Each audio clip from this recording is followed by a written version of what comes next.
Good morning, everyone. Today's Friday, November the 10th, and this is the Moneyball Morning Report for the Benzinga Pro platform. What we saw in the overnight was this key hold of 43.50.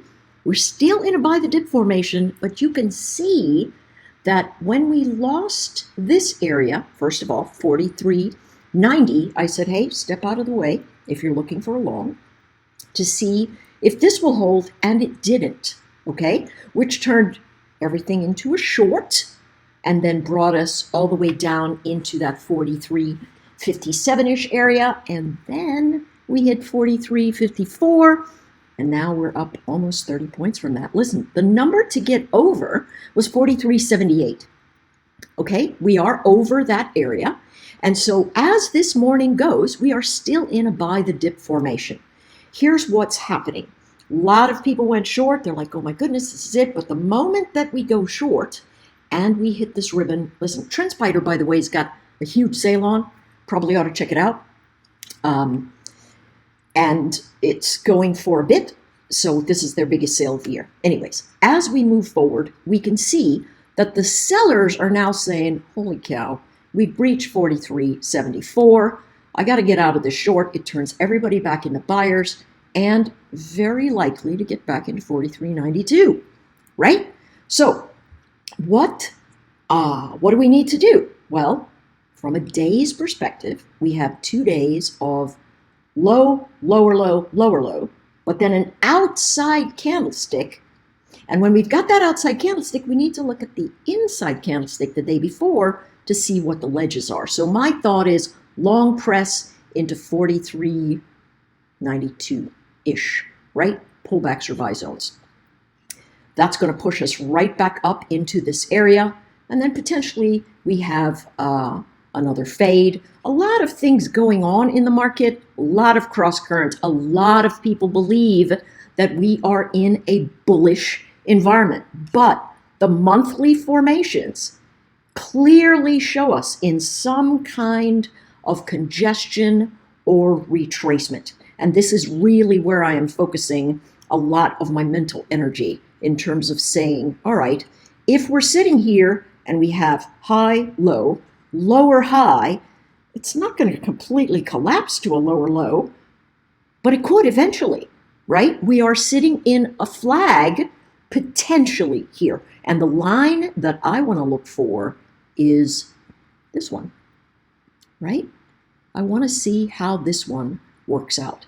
And that means we could go all the way up to 4,500 before collapsing again. So there is upward pressure that's clearly there. I just don't know where we're sitting with it, all right? It can move very easily back up into these ledges as well as move very easily down. We have a market that is extremely disjointed. All right, levels to watch today. Here we are at the top of the edge. It's making a little bit of noise right around here, right? Where are we? 82, but my suspicion is if it fades, as long as it holds 43.61, 43.62, it's going to be another buy zone, right? That is my suspicion at this time. It is going to be another buy zone. It is still buy the dip. Here's the thing. When you know buy the dip is wrong, if you lose this 43.64 region here, you've got to step out of the way. If you're thinking to yourself, hey, I want to short this, don't get short with all these higher highs until you're up there at the higher highs, then you can make a choice. Getting short before there without watching for collapse, you're going to get caught on the wrong side of the trade. We are still making higher highs and the wicks are getting bought. Okay, so you just have to be careful. Realize that this is a buy the dip formation. If we can't get up over 382, there's the potential for a fade, but it's a scalp fade. It's not a fade into deeper lows at this juncture. Okay, I simply don't see it just yet. If you want to short, again, get down to the very tight time frames. Let's say you're shorting here at 82 because you think to yourself, listen, this is going to rotate over. Look at a 5-minute. You can even look at a 2-minute. All right, you know that's an important level. You can see that they're selling, but look at this trend. What are you going to bump into first? That'd be buyers. So where's the last floor? That's down here at 75, right? Old resistance turns into new support. These are the ideal zones to pick up trade formations. If you say, hey, I want to short here, and it fades, that's awesome. That's great. But the first thing that's going to happen, buyers are going to come to the fore. They're going to try and hold it here. If they don't, they're going to try and hold it here. So you're in a space where all the people that you're bumping into are going to be buyers. So it's much better to trade with the trend than against it. All right? Just much, much easier. Okay, spent a lot of time there. Let's take a look at the NQs. Let's go to the day. Everybody's got this little topping formation. Here's the Q. It's in a flag pattern. A couple of the big guns have had a pretty rough week. I don't know if you call Tesla a big gun anymore, but looking a little rough. We do want to see this topping formation. We talked about this yesterday. I said, hey, listen, if you want to short it, wait until it gets up here and then loses the level, and then Bob's your uncle, right? Same sort of thing. Where are these guys going to? They're going to the inside of this candlestick at 15,350, right? That's my suspicion. 430, 350, let's put that right there. 358, right? To 376, maybe. Okay? But they are pressing up. Again, take a look what happens. See this? This is how we know that we're in a bullish zone. First people to come in, going to be buyers. So what does that mean? Buy the dip if you want to scalp. And then, because you're not making a higher high, you can fade it. Okay? You can turn around and go, hey, listen, I'm going to short the very top here, so my stop is just going to be a few points wide. All right? And you give the chart a chance to fade. Listen, if buyers were here the last time, they're going to be here this time. So you take some profit and you move your stop to break even. Okay? Let's take a look at SPY.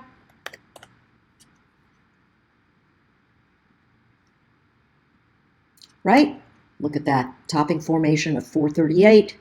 Really got to write these things down. I was out of pocket a lot yesterday with my allergies. So these things, topping formation, right off to the edge. And what are we doing? Walking back up into this doji area. That is going to be that 436-ish zone. Right? Still very bullish. Still very, very bullish. When do you want to say, I don't want to be long anymore? Listen, if you can't hold this 434, right, we could even move it down to the wicks.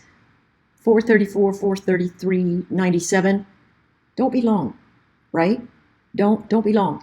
Listen, do you want to be short? No, because these wicks can show up very savagely when you've got bullish formations. You wait to the edge of these things. If you want to trade short, wait until it gets to the top, and then you want to sell it.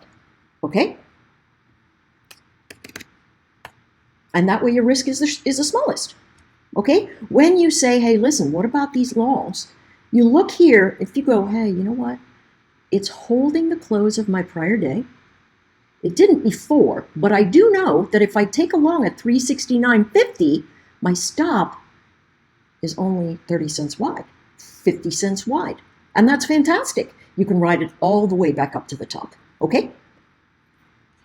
That's it for me, folks. Simple is, simple does, and I will see you all on the platforms.